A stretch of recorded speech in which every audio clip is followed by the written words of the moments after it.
Hello everyone.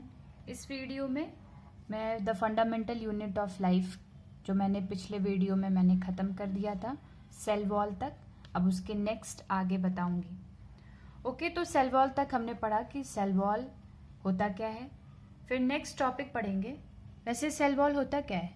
Plant cell wall is made up of mainly made up of cellulose. और cellulose क्या है? Cellulose एक complex substance है जो कि क्या प्रोवाइड करता है प्लांट को? It provide a structural strength to the plants. ठीक है, अब सेल वॉल पढ़ लेने के बाद अब देखते हैं सेल वॉल सिर्फ प्लांट में प्रेजेंट होता है, लिविंग में एनिमल्स में सेल वॉल नहीं प्रेजेंट होता है। ओके, अब उसके बाद सेल वॉल के बाद हमारे बुक में एनसीईआरटी की बुक में प्लाज्मोलिसिस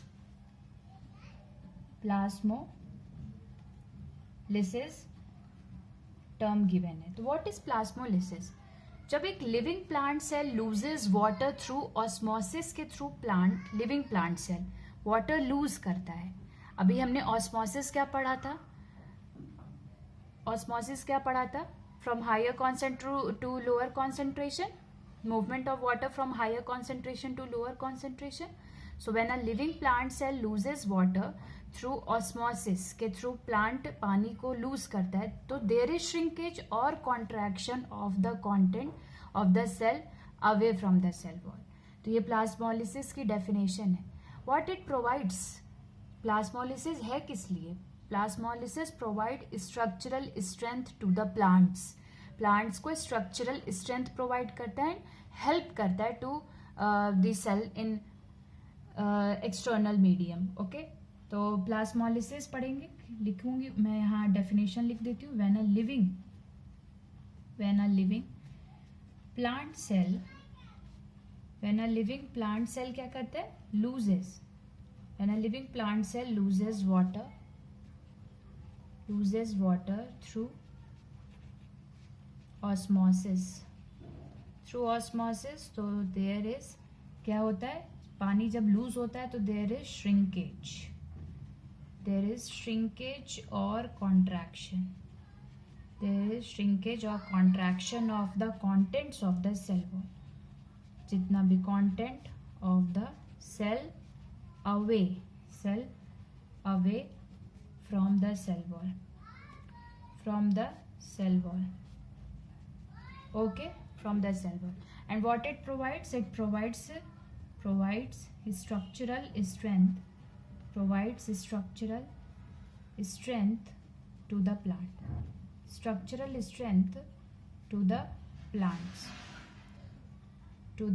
okay. फिर उसके बाद ये टॉपिक तो सेल वॉल खत्म होता है। फिर सेल वॉल के नेक्स्ट टॉपिक बढ़ते हैं न्यूक्लियस पे।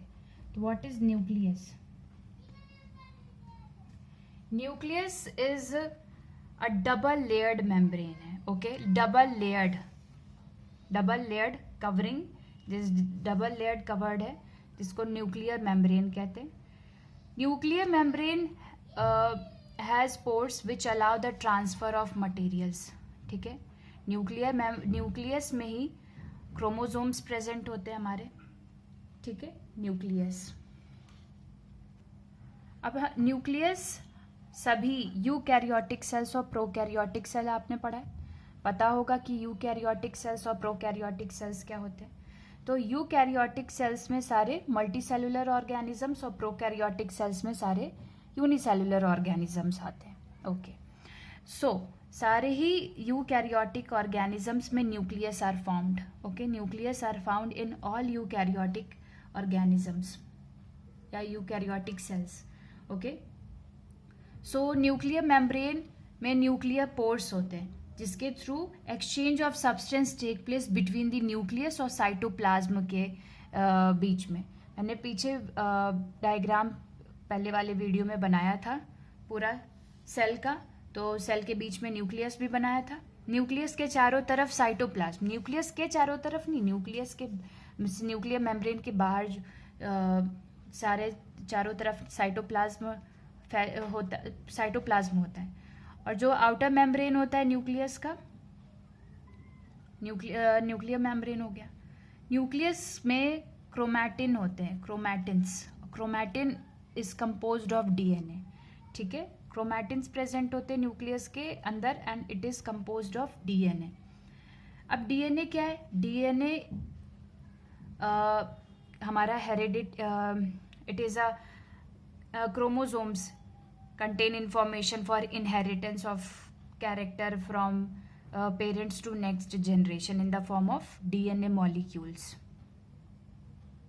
DNA को हम जीन्स बोलते हैं. इट इज़ मतलब ये फंक्शनल यूनिट सेगमेंट होता है of DNA are known as genes. Okay, फिर उसके बाद ये न्यूक्लियस में सब कुछ, न्यूक्लियस डबल लेयर्ड मेम्ब्रेन है. Double layered membrane, nucleus is a double layered membrane. Okay, double layered membrane, nuclear membrane. और न्यूक्लियर मेम्ब्रेन के पास पोर्स होते हैं जिसकी वजह से transfer of material between the nuclear membrane and the cytoplasm के बीच होता रहता है. ओके, तो न्यूक्लियर मेम्ब्रेन NM से डिनोट कर रही हूँ. इसके पास पोर्स होता है, has pores which allow the transfer of material होता रहता है between nucleus. Okay, between the nucleus and the cytoplasm. और न्यूक्लियस सबसे पहले किसने डिस्कवर किया था? Nucleus in cell was discovered by Robert Brown. ठीक है, तो न्यूक्लियस कंटेन्स क्रोमोसोम्स. न्यूक्लियस के पास के अंदर क्रोमोसोम्स होते हैं. Chromosomes contain chromosomes. Chromosomes contain information of. अब क्रोमोसोम्स के अंदर क्या होता है? क्रोमोसोम कंटेन करके रखता है हमारे सारे information in heredity, inheritance. Contain information for inheritance of characters, inheritance of character from parents, एक पेरेंट से दूसरे parents, from parents to next generation transfer होती है जो हमारे information in the form of, किस फॉर्म में? In the form of DNA molecule, in the form of DNA molecules. Okay, DNA is composed of, DNA किससे, chromosomes किससे बना हुआ होता है? कंपोज्ड ऑफ प्रोटीन्स और डीएनए से, प्रोटीन्स एंड डीएनए से. ओके, और इसका स्ट्रक्चर कैसा होता है? रॉड शेप्ड स्ट्रक्चर होता है. Rod shaped structure. Okay, so functional segment of DNA को हम जीन्स कहते हैं. ओके, अब इसके बाद हम नेक्स्ट टॉपिक पढ़ते हैं, साइटोप्लाज्म. सो पहले मैं साइटोप्लाज्म बताने से पहले मैं अभी न्यूक्लियस के बारे में थोड़ा और डिफाइन कर देती हूँ. इससे पहले अभी मैंने बोला था यूकैरियोटिक और prokaryotic sales, eukaryotic and prokaryotic cells. तो दोनों में differentiation, eukaryotic cells and prokaryotic cells. Prokaryotic cells क्या होते हैं? Eukaryotic cells well defined nucleus होता है. Eukaryotic well defined nucleus. Okay, well defined nucleus. और प्रोकैरियोटिक सेल्स में nucleus is absent, nucleus absent होता है. Okay, chromosomes more than one. Eukaryotic में एक से ज़्यादा क्रोमोसोम्स होते हैं और प्रोकैरियोटिक में सिंगल क्रोमोसोम्स प्रेजेंट होते हैं. इसका एग्जांपल क्या हो गया? Plant, animal, fungi. Okay, fungi भी हमारी यूकैरियोटिक सेल्स में. और प्रोटिस्ट्स. प्रोकैरियोटिक सेल्स में आ जाएंगे बैक्टीरिया, माइकोप्लाज्मा. ओके, ये सारे एग्जाम्पल. अब यूकैरियोटिक और प्रोकैरियोटिक सेल्स में कुछ कॉमन है, ठीक है, जैसे कि सेल वॉल, राइबोसोम्स और सेल मेम्ब्रेन. ये तीन चीज़ कॉमन है. ओके, क्या क्या कॉमन है इन दोनों में? कॉमन क्या है, क्या कॉमनली प्रेजेंट है? दैट सेल वॉल प्रेजेंट है, सेल वॉल एनिमल्स में नहीं होता है. ओके, राइबोसोम्स प्रेजेंट है. ओके, और सेल मेम्ब्रेन. ओके. उसके बाद अभी मैंने क्या बोला, साइटोप्लाज्म. ठीक है, देख रहे. साइटोप्लाज्म कुछ नहीं, एक जेली लाइक सब्सटेंस होता है. ठीक है, जो पूरे सेल में फ्लूइड के तरह सेल के अंदर होता है, एक्वस सब्सटेंस होता है. ओके, इसी के अंदर सारे ऑर्गेनील्स होते हैं हमारे. ओके, बस ये jelly like substance, it is not so important, jelly like substance. Okay, अब आते हैं main topic, endoplasmic reticulum.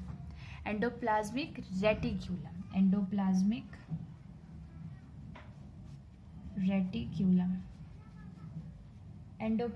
Reticulum. It is also, हाँ, व्हाट, अब एंडोप्लाज्मिक रेटिकुलम को हम ER भी बोलते हैं. Okay, ER.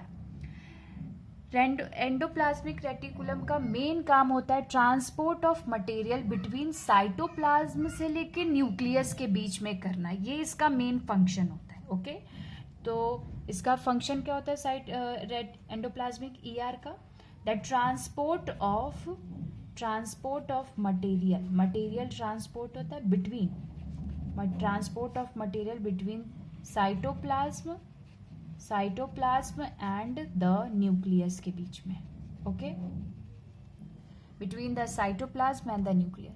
Similar in structure to the plasma membrane के, एकदम सेम जैसे होते हैं. ओके, प्लाज्मा मेम्ब्रेन के तरह ही होते हैं हमारे endoplasmic reticulum. Large network of membrane होता है, ट्यूब और शीट से बने हुए होते हैं. अब एंडोप्लाज्मिक रेटिकुलम भी 2 टाइप्स के होते हैं. ओके, 2 टाइप्स के. पहला होता है 2 टाइप्स के एंडोप्लाज्मिक रेटिकुलम. यहाँ मैं ऐसे बताती हूँ. एक होता है RER और एक होता है SER. RER rough endoplasmic reticulum, rough ER, और SER का फुल फॉर्म है smooth endoplasmic reticulum. Okay, smooth endoplasmic reticulum. RER ऐसे रफ क्यों दिखता है? दोनों तो, एक ये रफ है, ये स्मूथ है. Why is it so? Rough surface है due to the presence of ribosomes. किस वजह से? Due to the presence of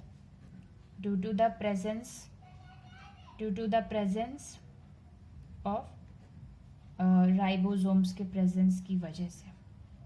उसके ऊपर चिपके हुए थे, ER के ऊपर चिपके हुए होते राइबोसोम्स. ओके, ER के ऊपर.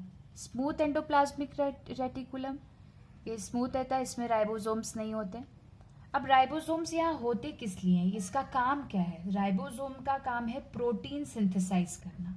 ओके, राइबोसोम का क्या काम है? प्रोटीन सिंथेसाइज करना और सेंड थ्रू एंडोप्लाज्मिक रेटिकुलम से न्यूक्लियस तक पहुंचाना.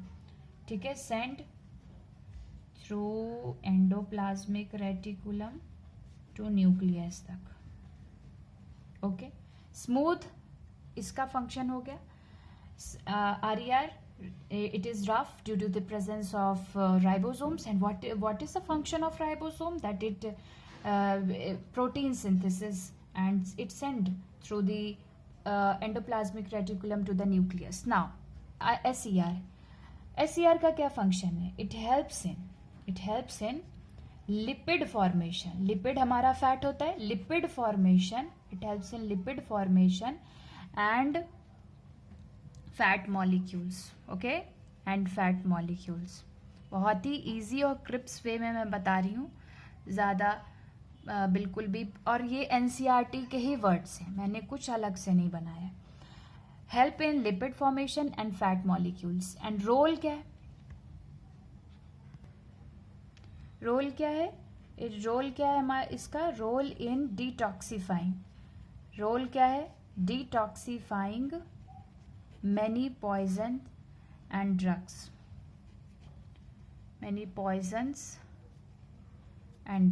Okay, many poisons and drugs, ये इसका डिटॉक्सिफिकेशन का फंक्शन है. ओके, तो ER इनवर्टिब्रेट्स में, लिवर्स में ये सब डिटॉक्सिफाई करता है. तो दोनों के पॉइंट्स हमारे पता चल गए। SER और RER होता क्या है? RER रफ क्यों होता है? Because of the presence of the ribosomes, and ribosomes का क्या काम है? Protein synthesis and to protein synthesize करना। SER हेल्प करता है लिपिड फॉर्मेशन और fat molecule formation, molecules form करने में, एंड मेन रोल इसका है क्या है? In detoxifying many poisons and drugs in vertebrates में। ओके, उसके बाद अब हम पढ़ेंगे नेक्स्ट टॉपिक। नेक्स्ट टॉपिक क्या है हमारा? Golgi apparatus. नेक्स्ट ऑर्गेनील है, not next topic, next organelle, Golgi apparatus. Golgi apparatus, Golgi apparatus के कुछ फंक्शन है। पहले तो Golgi apparatus membrane bound vesicles है, okay, flattened sacs that are arrange approximately parallel, एक दूसरे के नीचे पैरेलली अरेंज्ड है, okay, to each other in stack. इसी स्टैक का नाम है cisterns, okay. These are membrane bound vesicles, membrane bound vesicles है। मेम्ब्रेन बाउंड फ्लैटेंड सैक्स, जैसे बोरे टाइप, फ्लैटेंड सैक्स कैसे अरेंज्ड है? Parallel to each other, arranged parallel to each other, parallel to each other in stacks, okay, parallel to each other in stacks. इसका क्या नाम है? Called cisterns, called cisterns. And अब function क्या है Golgi apparatus का? है क्या क्या काम करने के लिए? It helps in storage, storage में, modification, it helps in storage, modification and packaging, okay, it helps in storage में, मॉडिफिकेशन एंड पैकेजिंग। ये इसका फंक्शन है गोल्जी अपैरेटस का, ओके। और गोल्जी अपैरेटस में ही लाइजोसोम्स फॉर्म होते हैं, very important, and it is involved in the formation of, in the formation किसका होता है? In the formation of lysosomes, in the formation of lysosomes, okay. तो गोल्जी अपैरेटस पढ़ा हमने, न्यूक्लियस पढ़ा, स्टार्टिंग हमने न्यूक्लियस, पहले प्लाज्मोलिसिस पढ़ा, फिर उसके बाद nucleus, eukaryotic and prokaryotic cells, फिर साइटोप्लाज्मा, फिर endoplasmic reticulum and Golgi apparatus. बहुत ही क्रिस्प वे में मैंने नोट्स बना दिए यहाँ पे, you can note it down in your copy और for revision notes. So next video में इसके आगे हम आगे बताएंगे।